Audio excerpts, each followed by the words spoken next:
এখানে ছিল, এখানে আছে, এখানে আমাদের ঋণ তোমাদেরই কাছে। প্রতিপাদ্য বিষয় নিয়ে পটুয়াখালীর কলাপাড়ায় প্রথমবারের মতো অনুষ্ঠিত হচ্ছে খেপুপাড়া সরকারি মডেল প্রাথমিক বিদ্যালয়ের প্রথম পুনর্মিলনী অনুষ্ঠান। শনিবার সকাল 10টায় বিদ্যালয় প্রাঙ্গণে বেলুন ও পায়রা উড়িয়ে এ অনুষ্ঠানের উদ্বোধন করা হয়। পরে বিদ্যালয় প্রাঙ্গণ থেকে একটি বর্ণাঢ্য শোভাযাত্রা বের করা হয়। শোভাযাত্রাটি শহরের প্রধান প্রধান সড়ক প্রদক্ষিণ শেষে একই স্থানে আলোচনা সভায় মিলিত হয়। শোভাযাত্রায় পুরনো বন্ধু পেয়ে নাচে গানে মেতে ওঠে প্রাক্তন শিক্ষার্থীরা।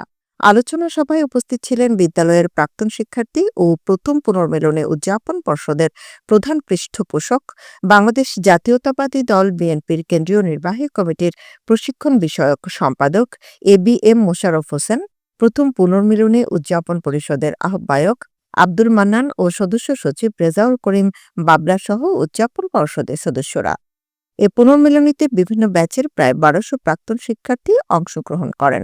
দিনভর বিদ্যালয়ের সাবেক শিক্ষক ও শিক্ষার্থীদের সম্মাননা স্মারক, বৃক্ষরোপণ, স্মৃতিচারণ অনুষ্ঠান, অ্যালামনাই গঠন, ফানুস উৎসব, বিদ্যালয়ের শিক্ষার্থীদের সাংস্কৃতিক পরিবেশনা, ঢাকা ও খুলনা থেকে আগত আমন্ত্রিত শিল্পীদের পরিবেশনা এবং র্যাফেল ড্র সহ নানা আয়োজনে প্রথম পুনর্মিলনী উদযাপন করবে শিক্ষার্থীরা। সবাই মিলে এক এলাকার উন্নয়নে কাজ করার লক্ষ্যেই এ বিদ্যালয়ের প্রাক্তন শিক্ষার্থীদের নিয়ে পুনর্মিলন অনুষ্ঠানের আয়োজন করা হয়েছে বলে জানিয়েছেন আহ্বায়ক আব্দুল মান্নান।